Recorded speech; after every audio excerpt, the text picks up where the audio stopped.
Hello friends, अस्सलाम वालेकुम। Welcome to Raj TV. Wall's ice cream के बारे में हम सबको पता है, लेकिन क्या आप जानते हैं कि वॉल्स को इजाद कैसे किया गया था? इस वीडियो में मैं आपको वॉल्स की दिलचस्प कहानी सुनाऊंगा। Just follow this sign for Wall's new strawberry fair. आज से तकरीबन 250 साल पहले बर्तानिया के कैपिटल लंदन में एक आदमी रहता था। इसका नाम एडमंड कॉटरेल था।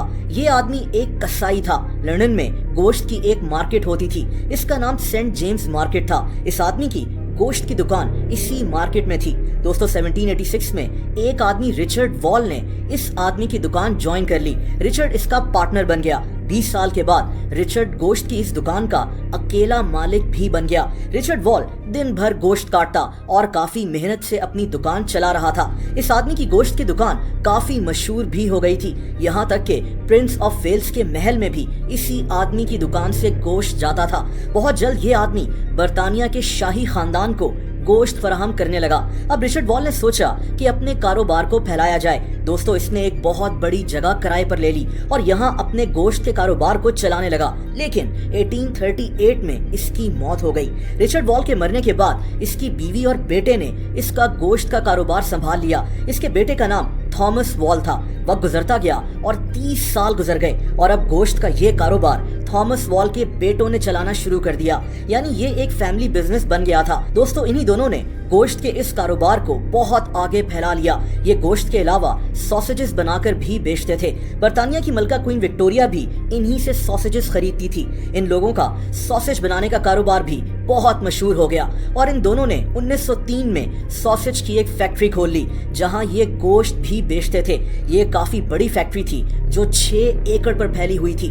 दोस्तों 1922 में इस फैक्ट्री और कारोबार को लिवर ब्रदर्स ने संभाल लिया। ये वही भाई थे जिनके नाम पर आज यूनिलीवर कंपनी है, जिसके प्रोडक्ट्स जैसे Lipton tea, Surf Excel, Knorr noodles, Closeup, Lifebuoy, Lux, Sunsilk वगैरह हम इस्तेमाल करते हैं। वॉल्स आइसक्रीम भी यूनिलीवर का ही प्रोडक्ट है। बहरहाल लिवर ब्रदर्स ने गोश्त की ये फैक्ट्री चलाना शुरू कर दी।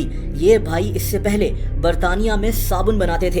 इन भाइयों ने सोचा कि गर्मियों में इनके सॉसेजेस कम बिकते हैं, तो क्यों ना गर्मियों में इसी फैक्ट्री में कोई और चीज भी बनाई जाए। इन्होंने फैसला किया कि गर्मियों में आइसक्रीम बनाई जाएगी। दोस्तों यहीं से वॉल्स आइसक्रीम बनना शुरू हो गई थी। इसका नाम वॉल्स इसलिए था क्योंकि गोश्त और सॉसेज की इस फैक्ट्री के पीछे रिचर्ड वॉल की वो छोटी सी गोश्त की दुकान थी, जिसको बाद में इसके पोतों ने फैक्ट्री में तब्दील कर दिया था।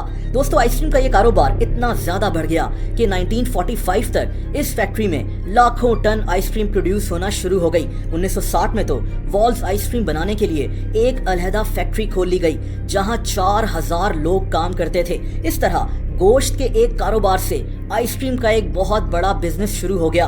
वॉल्स आइसक्रीम यूनिलीवर कंपनी बनाकर बेच रही थी, लेकिन इस आइसक्रीम का नाम वॉल्स के नाम पर ही रखा गया था। 1970 में बर्तानिया में वॉल्स की दुकानें खुलना शुरू हो गईं, जहां से लोग आइसक्रीम खरीदकर खा सकते थे। और दोस्तों इसी तरह वॉल्स आइसक्रीम इजाद हो गई, जो आज आपको हर जगह नजर आती है। हमारे चैनल को सब्सक्राइब करना, बेल आइकन पर क्लिक करके लाइक करना मत भूलिएगा।